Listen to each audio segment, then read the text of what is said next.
ajouter quelques points. OK, excusez. Quelques points. On a, dans le Varion, il faudra ajouter boulevard Sainte-Geneviève, descente de trottoir, programme PAI-PH et Fonds d'action accès loisirs. Puis le reste, ça va venir avec les... c'est dans aide aux organismes, on l'ajoutera en mesure. Alors, ça me prendra un proposeur et un secondaire pour l'ordre du jour, M. Dahl et M. Blackburn. Point 2, procès-verbaux, on en a deux à ce moment-là. On a la séance ordinaire du 22 janvier 2013. Alors, ça me prendra un proposeur et un secondaire, M. Provencher, M. Peterson. Ensuite, la séance extraordinaire qui s'est déroulée le 31 janvier 2013. Alors, M. Blackburn et M. Dahl, je comprends? Oui. D'accord. On a l'adoption du procès-verbal du comité consultatif d'urbanisme du 12 février 2013 de l'arrondissement de Chicoutimi qui s'est déroulé le 12 février. On avait le 5.10 qui était différé, mais on l'accepte. C'était-tu différé qui était? On l'accepte. Alors, ça me prendrait un proposeur avec la modification 5.10, M. Blackburn et M. Dahl. Les dérogations mineures, on en a 7 ce soir. Alors, on va commencer par la première. C'est le 700 chemin du littoral à Chicoutimi, M.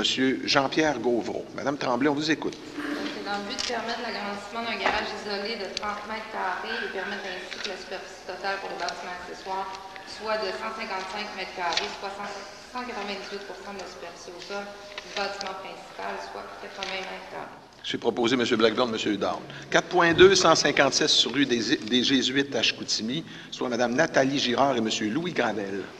Donc, c'est dans le but d'autoriser l'agrandissement du bâtiment principal à 3,12 mètres de la limite de propriété au lieu de 4 mètres. C'est proposé par M. Peterson et secondé par M. Provencher. 4.3, 1763 rue Gabriel à Chicoutimi, soit M. Yannick Maltin.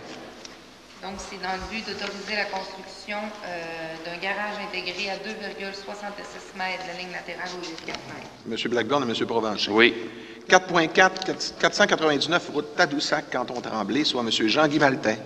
Donc, c'est dans le but d'autoriser l'empiètement du stationnement en cours avant sur 53 de la façade au lieu de maximum 25 M. Provencher, M. Peterson. 4.5, 562, chemin Saint-Thomas à Chicoutimi, soit Mme Carole Potvin. Donc, c'est dans le but d'autoriser la construction d'une résidence détachée avec une marge latérale à 2,26 mètres au lieu de 4 mètres. Autoriser un stationnement qui empiète de 54 de la façade au lieu de 25 à la condition que 2 arbres soient plantés en façade. J'ai proposé. M. Blackburn, M. Dahl. 4.6, c'est le 150 rue de Gaulle à Chicoutimi, soit Mme Marie-Claire Tremblay. Donc, c'est dans le but d'autoriser l'agrandissement du bâtiment principal à 6,03 mètres au lieu de 6,84. M. Peterson, M. Provencher. Oui. 4.7, le 1603 chemin des Bouleaux à la Terrière, M. Mario Bouchard. Donc, c'est dans le but d'autoriser la construction d'un garage détaché en cours latéral sur rue à 8,31 mètres de la ligne avant au lieu de 10 mètres et autoriser aucun recul par rapport au bâtiment principal alors que le règlement exige 5 mètres. Le tout est conditionnel à la conservation de la haie en cours latéral. Alors, c'est proposé par M. Provencher et secondé par M. Peterson. On est rendu maintenant au point 5. À ce moment-là, c'est les avis de motion et l'adoption du premier projet de règlement.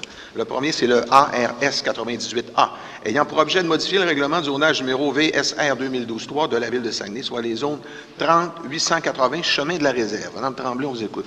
Donc, c'est dans le but de créer une nouvelle zone résidentielle de basse densité telle que le plan d'aménagement d'ensemble de on va finir celui-là, puis ensuite on reviendra. Là. Vous donnez l'avis de motion, M. Peterson? Oui. Vous le proposez, c'est secondé par M. Provencher. Oui. On me souligne, j'aurais peut-être dû le demander, au niveau des dérogations mineures, sur les 7 dérogations mineures, est-ce qu'il y a des gens qui voulaient s'exprimer là-dessus? Excusez-moi, j'aurais dû vous le demander au début, là. Il n'y a personne qui venait pour ça? Bien, il y a un monsieur tantôt qui est venu, là, et qui m'a demandé, il m'a posé la question. Oui, approchez-vous, monsieur. Pour les dérogations mineures? Oui, c'est ça. Allez-y. Excusez-nous, j'aurais dû le demander au début. Pardon. Moi, j'ai fait une demande, aujourd'hui, à ce soir, on l'accepte. En principe, on l'a accepté. C'était où, monsieur? C'est 4.7. Ah, Monsieur Bouchard, c'est ça? Passé. C'est passé. C'est réglé. On continue 5.2 ARS 105A, ayant pour objet de modifier le règlement du zonage numéro VSR 2012-3 de Ville de Saguenay, soit les zones 32 980 et 33 130 rue Ballantyne. Donc, c'est dans le but de créer une nouvelle zone parc et espace vert de conservation sur 2 lots de propriété de Ville de Saguenay. Alors, l'avis de motion est donné, M. Dahl. C'est proposé, c'est secondé par M. Blackburn. Oui. 5.3, ARS 107A. Ayant pour objet de modifier le règlement de zonage numéro VSR 2012-3 de la Ville de Saguenay, soit les zones 26 470, route Madoc. Donc, c'est dans le but de créer une nouvelle zone d'habitation rurale. C'est au début de Madoc, je pense. Oui. C'est au début. Juste à la limite. Au début de Madoc. M. Provencher, vous donnez l'avis de motion. C'est proposé, c'est secondé par M. Patterson. 5.4 ARS 114A, ayant pour objet de modifier le règlement de zonage numéro VSR 2012-3 de la Ville de Saguenay, soit les zones 372-72, rue du Ruisseau La Chance. Donc, c'est dans le but de modifier les normes de lotissement, les marges d'implantation pour les bâtiments principaux, ainsi que les dimensions du bâtiment principal, notamment le nombre d'étages, et d'ajouter des dispositions portant sur les constructions, bâtiments accessoires et l'emprise des rues. L'avis de motion est donné, M. Dahl. Oui. C'est proposé, secondé par M. Blackburn. 5.5, ARS 116A, ayant pour objet de modifier le règlement de zonage numéro VSR 2012-3 de Ville de Saguenay. J'ai pas de numéro, ce moment-là. Hein? C'est lequel, celui-là?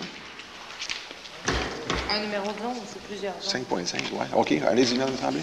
C'est dans le but de remplacer certains numéros de zone et dominants. Ah, OK. Ça fait que ça me prend un avis de motion. C'est plus des ajustements, c'est pour ça que... M. Blackburn, vous donnez l'avis de motion. C'est proposé, secondé par M. Dahl. On s'en va au point 6. On avait une consultation publique, une adoption du deuxième projet de règlement. Je vais lire le projet ARS 96B, ayant pour objet de modifier le règlement de zonage numéro VSR 2012-3 de Ville de Saguenay, soit les zones 290-50 rue Panoramique. Je donne la parole à Mme Tremblay et on reviendra pour la consultation. Donc, c'est dans le but de créer une nouvelle zone résidentielle de moyenne densité sur une partie de la zone Il y a M. Jacques. OK. C'était une consultation publique. S'il y a des gens qui veulent se faire entendre, on vous apprécierait que vous vous approchiez. Bonjour, Bonsoir. Claude Laberge. Moi, la question que j'aurais... Monsieur, je m'excuse, je n'ai pas compris votre nom. Claude Laberge. Claude, bonjour, M. Laberge. Bonjour. Moi, la question que j'aurais, c'est pour l'accès à la piste cyclable via le boulevard Panoramique.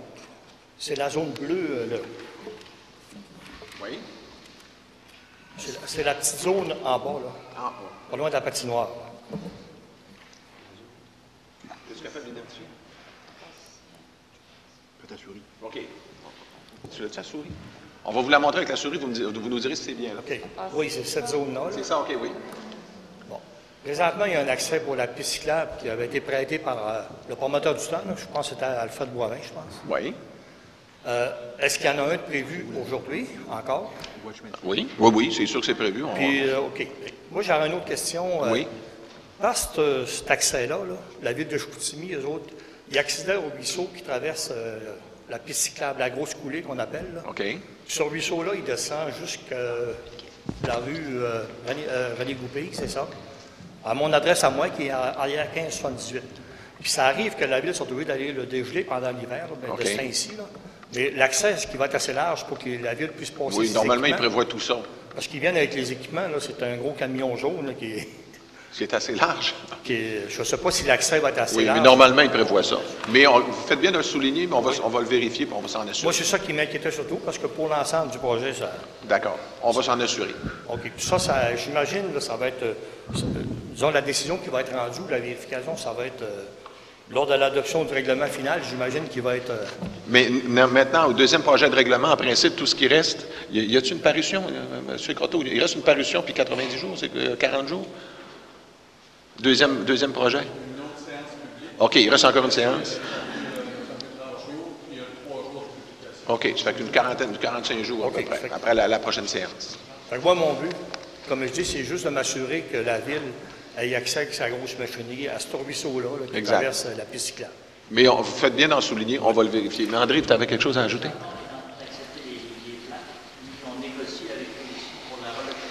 Ouvre ton micro. L'accès va être asphalté, puis on va s'assurer aussi que l'émissaire on va pouvoir avoir accès à l'émissaire.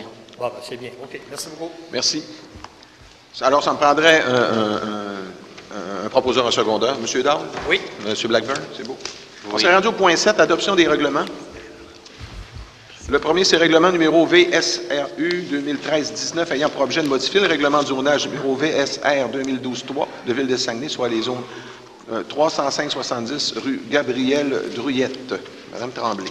Donc, c'est dans le but d'agrandir la zone de moyenne densité. Ça me prend proposeur un secondeur, M. Blackburn, M. Hudard. Oui. 7.2, règlement numéro VSRU 2013-20. Ayant pour objet de modifier le règlement de zonage VR 2012-3 de Ville de Saguenay, soit les zones 27 460 rue Adam. Donc, c'est dans le but de créer une nouvelle zone résidentielle de basse densité. M. Provencher, M. Peterson. 7.3, règlement numéro VSRU 2013-21, ayant pour objet de modifier le règlement de zonage numéro VSR 2012-3 de Ville de Saguenay, soit les zones 309-10 et 309-12 du boulevard du Royaume-Ouest. Donc, c'est dans le but d'autoriser le plan d'aménagement d'ensemble en créant des zones résidentielles de basse densité et des zones résidentielles de moyenne densité, ainsi qu'une zone commerciale autorisant des commerces de proximité et une station-service. M. Peterson et M. Blackburn. 7.4, règlement numéro VSRU 2013-22, ayant pour objet de modifier le règlement de zonage numéro VSR 2012-3 de Ville de Saguenay, soit les zones 65 870, 65 850 et 65 860 du boulevard Talbot. Donc, c'est en vue d'autoriser dans la zone 65 870 l'usage 487 récupération et triage de produits divers et autoriser que les accès pour cet usage soient situés dans les zones 65 850 et 65 860. M. Blackburn, M. Hudard, c'est beau. Point 8, adoption de résolution, le 8.1. C'est le PPC Moi, entreprise Gérard Doucette Limitée, du 169 rue Sainte-Claire. Vous allez l'expliquer, c'est quoi exactement? Oui. C'est dans le but pour le 169 rue Sainte-Claire d'autoriser un changement d'usage dans un bâtiment qui est existant pour un usage d'industrie à base de fruits et légumes. Alors, c'est proposé par M. Peterson, secondé par M. Provencher. Centre-ville de Chicoutimi-Nord. Oui. C'est l'ancien bâtiment de Pizza Pro, je pense. Ou, Sorrento. Sorrento. C'est ça. 8.2, usage conditionnel, plomberie Alain Gauthier, du 27-18 rue Sainte-Geneviève. Donc, c'est dans le but d'autoriser un changement d'usage passant d'entrepreneur en construction pour un entrepreneur en plomberie dans le bâtiment existant. Il y a certaines conditions. Alors, M. Oui. Provencher et M. Peterson. On est rendu aux aides financières aux organismes. Alors, on en a plusieurs qui ont été déposées. J'aimerais peut-être ajouter celles qu'on avait ce soir, qu'on a eues, qui ont été déposées. On avait Académie de taekwondo, Marcel Jean, 100 $, Chevalier de Colomb, le Conseil, 19,89 $, 100 $, qui vient des enveloppes. M. Jean pour le 100 $ avant, Mme Larouche pour les Chevaliers de Colomb. On avait aussi Club Lyon de Chicoutimi, 140 $ de M. Jean Cléré-Fortin. On a le Club Lyon de Chicoutimi aussi, M. Jean, M. Cléry, M. Fortin, c'est des activités de financement. On avait Palier de Luc Blackburn, 200 $. Razoton, Marie-Hélène Côté, Fondation sur la pointe des pieds, M. Blackburn, 200 $. On a Société Saint-Vincent-de-Paul, 1 000 $ de l'aide aux organismes. Télaide Saguenay, Lac-Saint-Jean, Denis Dole, 100 $. Classe École Charles-Gravel, 300 $ de l'enveloppe de Jacques Fortin. Loyer Saint-Nom-de-Jésus qui vient d'aide aux organismes, hein, 35 000 $. Puis mardi de la cathédrale, concert d'été, 2 000 $. Alors, ça me prendra un proposeur pour accepter ces choses. Denis Dore et M. Peterson. Je vais garder celle-là. On avait le point d'hiver. Point 10.1, procès verbal, c'est des corrections qu'on a à faire à une modification d'une résolution, là, la 2012-21. C'est un dépôt. Alors, on aurait dû lire on doit lire administration au lieu d'immobilisation. C'est ça, je pense. Je vais le proposer. Ça allait changer ce mot-là. Alors, c'est M. Blackburn, M. Hudard. Et on avait aussi Société d'art lyrique du Royaume, demande de subvention. C'est le versement de la subvention de 30 000 $, soit un premier 15 000 $ et un deuxième qui sera versé en juin 2013. Ça me prend un proposeur, un secondaire, M. Hudard et M. Peterson, c'est beau. Maintenant, on avait le Varia, qui était ajouté tantôt aussi. Le premier, c'est M. Hudard, vous en aviez 3, je pense. Oui. Boulevard Talbot, stationnement. Je vous laisse la parole. Oui, merci, M. Fortin. Si vous permettez, comme on sait, toute la question des aménagements puis des problématiques concernant les boulevards et dont le boulevard Talbot, ça relève de la juridiction de la Ville de Saguenay. Mais tel qu'entendu avec les membres du Conseil, j'aimerais adopter une résolution qu'on va acheminer, en fait, au Conseil de Saguenay, faisant état des positions que l'arrondissement prend concernant le stationnement sur le boulevard Talbot. On sait qu'actuellement, il n'y a aucun endroit où le stationnement est permis. Et je propose ce soir d'aménager des stationnements dans un secteur. Et si vous permettez, je vais lire les recommandations qui sont produites. Donc, Monsieur le Président, considérant la forte demande en stationnement privé et public entre les rues Chabanel et Sidanam, générés par l'augmentation de l'activité commerciale du secteur Talbot Nord. Considérant le débordement sans précédent du parc automobile commercial à l'intérieur du quartier résidentiel adjacent, notamment sur les rues Murdoch, Amiotte et Bouchette, considérant l'inefficacité des solutions correctives apportées à la demande des citoyens du secteur, suite à la dizaine de rencontres tenues dans le dossier depuis tout près de 3 ans, et malgré la bonne volonté des commerçants impliqués, considérant la demande déposée par les propriétaires de la voie Maltais à l'effet de permettre le stationnement le long du boulevard Talbot entre les rues Chabanel et Sydenham. Donc, à ces causes, il est résolu que le conseil d'arrondissement de Chicoutimi applique la recommandation, dans le fond, c'est Ville de Saguenay, via la demande de l'arrondissement, applique la recommandation formulée par les professionnels de la firme Plania dans le PPU, Programme particulier d'urbanisme du secteur Talbot-Est, notamment du tronçon F, et consistant à conserver le nombre de voies existantes tout en réduisant leur largeur. Dans le fond, il y a 3 voies existantes dans ce secteur-là, donc on conserve les voies, sauf qu'il y a une des 3 voies qui est proposée par les professionnels de transformer ça en stationnement. Donc, bien sûr que l'application de cette recommandation requiert des services municipaux concernés qui devront en fait en valider la faisabilité, puis l'impact également sur la fluidité ainsi que la sécurité de la circulation dans le secteur. Donc, si j'ai un appuyeur, Monsieur le Président, j'en fais la proposition de sorte qu'elle sera acheminée à la Ville de Saguenay. Alors, c'est proposé. Je vais l'appuyer, Monsieur Dahl, et secondé par Monsieur Peterson. Merci, Monsieur Peterson.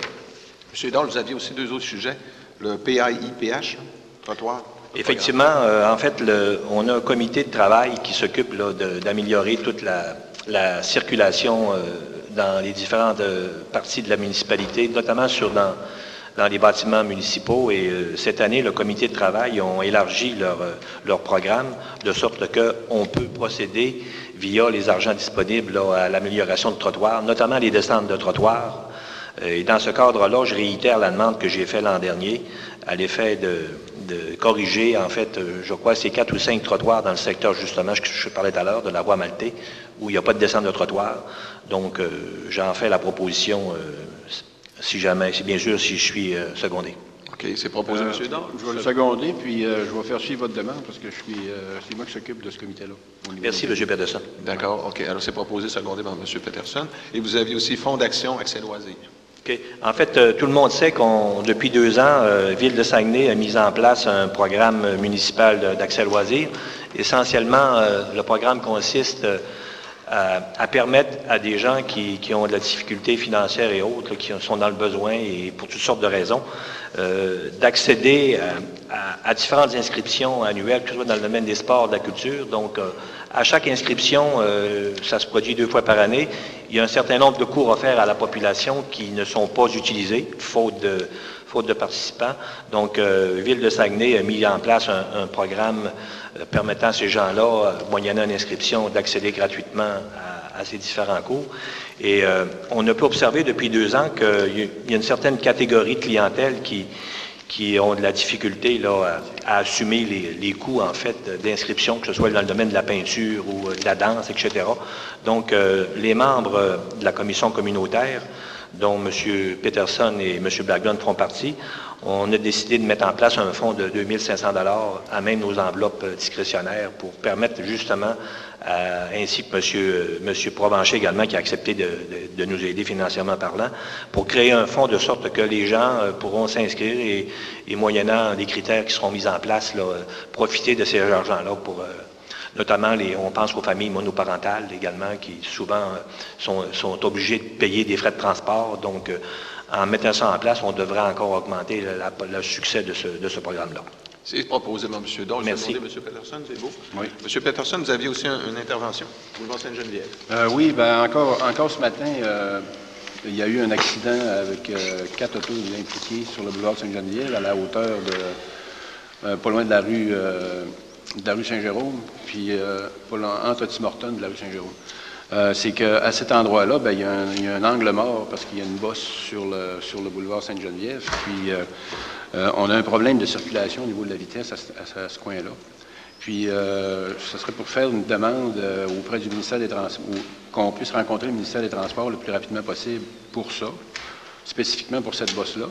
Puis, en même temps, on pourrait discuter avec eux autres des comptages qu'on a fait cet automne pour qu'on puisse se faire un plan d'attaque pour améliorer la sécurité sur toute la longueur du boulevard Sainte-Geneviève. Entre autres, à la lumière, au feu de circulation de Saint-Gérard, où il y a beaucoup de jeunes qui traversent la rue. Puis aussi pour avertir les gens avancés que la limite de vitesse est 50 km/h. Mais le temps que le ministère des Transports qu'on se rencontre, j'aimerais ça que au niveau du boulevard Sainte-Geneviève, pas loin de l'entreprise de pièces d'auto, on pourrait agrandir la pancarte de 50 km/h, la mettre 2 fois plus grosse pour être capable de sensibiliser les citoyens au niveau de la vitesse. C'est le ministère, c'est pas nous. C'est le ministère? Fait qu'on pourrait faire une demande rapide là, auprès du ministère parce que... On pourrait les rencontrer, les gens du ministère, assez rapidement. Je profite aussi de l'occasion pour dire que j'ai demandé à mon policier communautaire de me faire sortir tous les accidents qu'il y a eu à cet endroit-là depuis les 3 dernières années pour qu'on puisse avoir un bon dossier à présenter au ministère des Transports. Parce que on est conjoints là-dedans. Vous en faites une proposition? J'en fais une pour la proposition, rencontre? Pour la rencontre. C'est beau, c'est secondé. Alors, avant de donner la parole aux périodes au public, les périodes de questions, j'aimerais préciser que la prochaine séance ordinaire du Conseil d'arrondissement aura lieu le 19 mars prochain à 19h, ici dans la salle des délibérations du Conseil de ville de Saguenay, ici, à Chicoutimi. Alors, s'il y a des gens qui ont des questions, vous êtes les bienvenus. Monsieur le Président. Bonsoir, M. Beaulieu. Oui. C'est que dans le rang Saint-Joseph, là, c'est pas mal brisé, puis à chaque printemps, ben, ils viennent mettre des petits drapeaux rouges. Je ne sais pas si vous pourriez... Mais normalement, ils vont automatiques, là, mais il est de bonne heure un peu. Là. Ah non, c'est le temps. Ben là, on va attendre peut-être une couple de semaines encore. Vous savez que c'est pas bien vite à la ville, hein? Ouais, en tout cas, on va les avertir, M. Beaulieu. Pour avoir un mois après. On va les aviser de bonne heure. Puis il y a beaucoup d'indications dans les coins, là, qui sont effacées. Que dans les de tours, là. Quand vous me dites des indications, des panneaux de circulation? Des panneaux, quand les gens tournent des tours, par exemple, qui indiquent avec une flèche, ça c'est effacé. D'accord. Ce serait peut-être bon de faire le tour. OK. Puis le fameux trou qui a depuis 8 ans, si vous prenez bonne note de le reparer cette année, ça ne serait pas mauvais. Mais juste dans le bas de la côte, là. Oui, OK. Après la chaude des Sœurs, la côte des Sœurs, hein? Ah, oui. En bas? Oui, mais on y consulte. Ça fait 8 ans qu'il est là. Mais ce qu'on me dit, c'est même, on a même un estimé là-dessus. Là. Et M. Fortin, si vous permettez, Monsieur Beaulieu, pourquoi vous ne précisez pas les fameux panneaux? Je pense que vous revenez ici régulièrement. Dites-nous exactement où, en face de tel numéro civique. C'est sûr que si vous êtes vague de même, là... Pourquoi de numéro civique à la place que des trous? Je ne parle pas des trous, je parle des panneaux. C'est un détour, tout simplement, qu'il y a. Oui, mais... Puis c'est effacé. Mais on va aller voir. On va passer. Je passe souvent. On va vous donner une indication. Oui. Quand il y a eu le déluge, là, le chemin a été apporté là. C'est justement là. Dans le virage. Où est-ce qu'il y a un accident à un moment donné, là, il y a 2 ans, je pense. Moi, j'étais pas là au déluge. Oui, je sais ce que c'est. C'est beau, M. Beaulieu. On sait à peu près où. C'est bien. Le projet que M. Dodd parlait, là, est-ce que ça va être confié à un organisme qui va voir à ça ou quoi? Le projet d'accès loisirs? Oui. Ben, c'est un programme qui est en force depuis 2 ans. Cette année, on est à la 2e version. C'est un programme qui a été démarré aussi dans d'autres villes du Québec. On l'a tenté l'an dernier à titre exploratoire. C'est administré. En fait, je dois quand même préciser que la ville est un petit peu la bougie d'allumage de ce programme-là, mais essentiellement, le succès du programme, ce sont les organismes du milieu qui sont à chaque année de plus en plus nombreux. Puis, n'eût été de la participation là, de tous les organismes du milieu, le programme ne fonctionnerait pas. Donc, la Ville est là comme support au programme. On a effectivement un fonctionnaire en titre au service sport et loisirs et culture qui s'occupe à coordonner un peu les activités. Mais dans chacun des organismes, il y a des personnes responsables. D'ailleurs, Demain soir, il y a une activité justement de rassemblement de tous les participants à ce programme-là. Donc, on devrait encore, cette année, pouvoir encore améliorer ce programme-là versus les suggestions de tous les organismes participants. Eh bien, merci. Merci. D'autres personnes qui ont des questions? Alors, je vais demander le lever de l'Assemblée. On vous souhaite une bonne soirée. Merci de vous être déplacés. Bonne route.